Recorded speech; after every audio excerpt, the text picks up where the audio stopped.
Bonjour à toutes et à tous, on démarre ce tour de la presse sportive avec une affaire judiciaire qui concerne deux anciens dirigeants de l'UEFA et de la FIFA. Vous les aurez reconnus, c'est bien évidemment Michel Platini et Sepp Blatter. Après 7 ans de procédure, ils vont enfin faire face à leurs juges, comme le placard de l'équipe dans son édition du jour. Les deux hommes vont comparaître à partir d'aujourd'hui au tribunal pénal fédéral de Bellinzone pour un paiement présumé déloyal de 2 millions de francs suisses. Ils sont jugés notamment pour escroquerie. Pour le Télégramme, c'est le procès d'une idole. Dans le même ton, le Progrès placard dans ses pages intérieures, Platini, lumière et part d'ombre. C'est le début d'un long procès qui n'épargnera certainement pas les deux hommes. Allez, parlons football et de terrain. Hier se déroulait un gros choc en Ligue des Nations entre l'Allemagne et l'Angleterre. Malgré une domination durant la grande partie de la rencontre, la Nationalmannschaft a concédé un nul, un but partout. La rencontre a basculé en fin de match avec l'entrée en jeu de Jack Grealish qui a apporté toute sa fougue. Mais l'homme qui est mis à l'honneur en ce mercredi matin, c'est Harry Kane, auteur du but égalisateur sur penalty. Kane décroche l'or lâche de time sur sa couverture. Grâce à cette réalisation, le buteur de Tottenham a porté son total à 50 unités sous le maillot de la sélection anglaise, un chiffre symbolique qui est affiché en gros sur la une du Daily Mirror ou encore du Daily Star. Il n'est désormais plus qu'à 3 petites longueurs du recordman Wayne Rooney. De son côté, l'Allemagne aurait certainement mérité plus, dommage Hansi, regrette d'ailleurs Bild sur sa une. Dans le même temps, l'Italie s'est imposée 2-1 face à la Hongrie et a pris la tête du groupe. Pour le Corriere dello Sport, c'est Retour vers le futur, en référence évidemment au film culte de Robert Zemeckis. Allez, on ouvre désormais une grosse page mercato avec la bombe que nous dévoile ce matin le quotidien portugais Record. Vous l'avez certainement compris en voyant la couverture, Liverpool prépare une offre de 100 millions d'euros pour Darwin Nunez.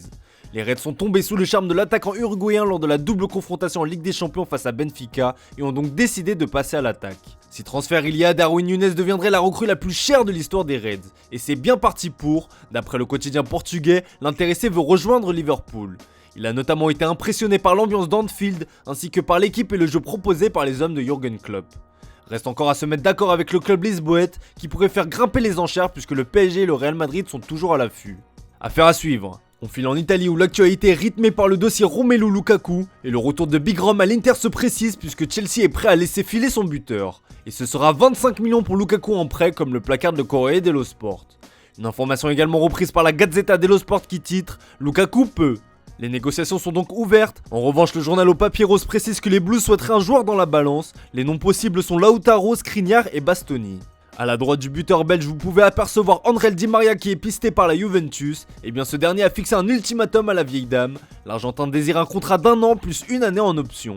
Mais comme l'explique Tuttosport, la Juve serait agacée par le double jeu d'Elfideo qui discute aussi avec le Barça. Du coup, les Bianconeri ont activé d'autres pistes. Et le plan B se nomme Domenico Berardi, l'attaquant de Sassuolo. Kostic, Pulisic et Zaniolo sont aussi dans le viseur. A noter que selon le Mundo Deportivo, le Barça juge Di Maria trop vieux et privilégie la piste du Brésilien Rafinha.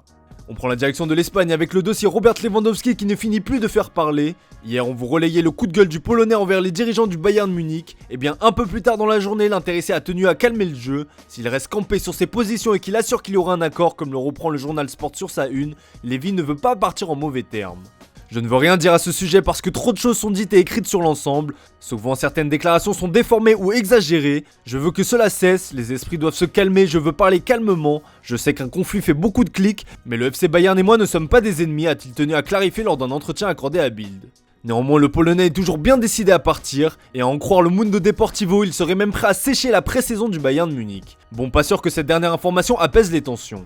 On reste de l'autre côté des Pyrénées pour terminer ce tour de la presse sportive avec la grosse information mercato et le transfert imminent d'Aurélien Tchouaméni au Real Madrid. Accord total, lâche le quotidien espagnol A sur sa une. Madrid et Monaco se sont entendus sur le transfert du français qui coûtera plus de 100 millions d'euros bonus compris. Un montant qui est également repris en bas de page du journal Sport. De son côté, le journal Marca affiche fièrement sa nouvelle recrue sous ses nouvelles couleurs avec une grosse pique en direction de Kylian Mbappé. Il l'a dit et il l'a fait, peut-on lire en une du média espagnol. En référence bien évidemment à la parole non respectée du crack de Bondy qui a préféré prolonger avec le Paris Saint-Germain. Et pour bien faire passer le message, Marca reprend en couverture sa une du 12 octobre 2021 où le milieu français avait déjà déclaré sa flamme à la Maison Blanche. Une double pique en direction du PSG qui était aussi à la lutte pour Tchouaméni. Visiblement la pilule n'est pas encore digérée.